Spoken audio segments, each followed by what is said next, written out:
સાંપ્રત education charitable trust મહેન્દ્રભાઈ પરમાર આજે આપણી સંસ્થામાં સ્પેશિયલ ખેલ મહાકુંભનું આયોજન કરેલું છે। સમગ્ર જુનાગઢ જિલ્લામાંથી ઓર્થોપેડિક અને એમઆર દિવ્યાંગોએ ભાગ લીધેલો છે। સમગ્ર જુનાગઢના 778 દિવ્યાંગો આ રમતગમતમાં ભાગ લેશે। આજે ઓર્થોપેડિક અને કાલે એમઆર એમ 2 દિવસ સતત દિવ્યાંગોનો રમતોત્સવ ઉજવવામાં આવશે। આ રમતમાં આપણે અલગ અલગ રમતો એમાં ટ્રાયસિકલ રેસ, ગોળાફેંક, ચક્રફેંક, બરછી ફેંક, અલગ અલગ હાઈ જમ્પ, જે દિવ્યાંગો પોતાની દિવ્યાંગતાની ક્ષમતા પ્રમાણે અલગ અલગ જે રમતમાં ભાગ લીધો હોય એ રીતે દિવ્યાંગો રમશે। આ રમતગમતના ઉદ્ઘાટનમાં આપણા સમાજ સુરક્ષા અધિકારી સૈયદ સાહેબ, તેમની સાથે બાળ સુરક્ષા અધિકારી મહિડા સાહેબ પણ ઉપસ્થિત રહેલ। કાર્યક્રમમાં જે દિવ્યાંગો આવે છે એમને અડચણરૂપ કંઈ પણ ન થાય એવા સતત અમારા પ્રયત્નો છે।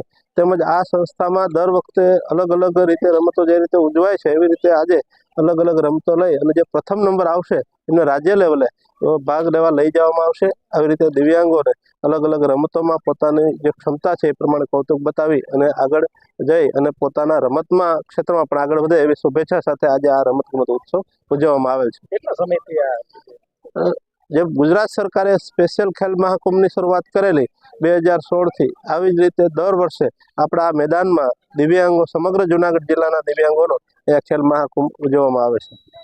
મારું નામ ભરડવા ધાર્મી અતુલભાઈ છે। હું ધોરણ 8માં અભ્યાસ કરું છું। હું મજવડી ગામમાંથી આવી છું। અહીંયા અમારે ખેલ મહાકુંભ મનો દિવ્યાંગનો છે। અહીંયા હું 100 મીટર રન એન્ડ ભાલાફેંકમાં ભાગ લેવાની છું। અહીંયા દોડ, ભાલાફેંક, ચક્રફેંકની રમતોની સ્પર્ધા છે। અહીંયા સાંપ્રત સંસ્થામાં અમે સ્થળે આવ્યા છીએ। અમને અહીંયા ખૂબ જ મજા આવી। અહીંયા ભોજનની વ્યવસ્થા છે। અમે 6 વર્ષથી અહીંયા ખેલ મહાકુંભમાં રમવા આવ્યા છીએ। કેવું લાગે છે? અમને ખૂબ જ મજા આવે છે અને ઓલી વખતે મારો પ્રથમ નંબર આવ્યો હતો, તેથી અમે રાજ્ય કક્ષાએ રમવા ગયા હતા। હું જિલ્લા સમાજ સુરક્ષા અધિકારી।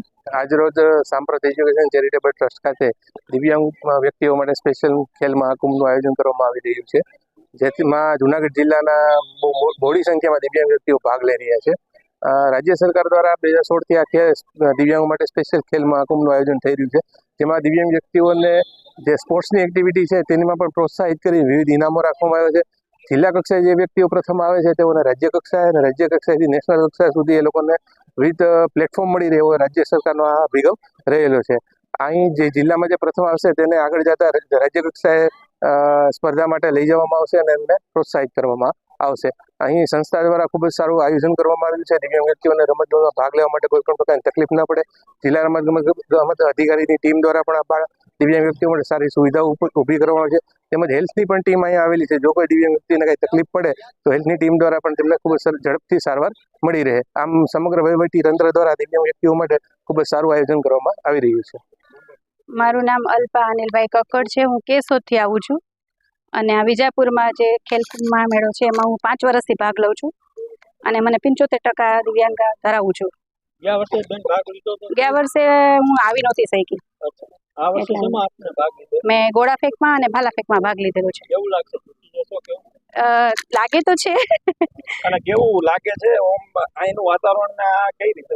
બહુ સારામાં સારું છે અને બધી રીતે સહાય, બધી રીતે આ વિકલાંગો આવે છે અને પૂરેપૂરો સાથ સહકાર આપવામાં આવે છે। અહીંયા કાંઈ વાંધો નથી આવતો। 5 વર્ષથી હું અહીંયા આવું જ છું, એટલે બહુ સારામાં સારું। આ વિજાપુર ગામને સાંપ્રત મહેન્દ્રભાઈની સંસ્થામાં અમે આજે મહાખેલ કુંભમાં ભાગ લેવા આવ્યા છીએ। ડાભી હર્ષુભાઈ દાનાભાઈ સાપુર ગામથી હું આવેલ છું અને અહીંયા સગવડતા સારી છે અને બધા વિદ્યાર્થી લેવા આવી ગયા છે અહીંયા મહાખેલ કુંભ મેળા માટે, અપંગ માણસો માટે।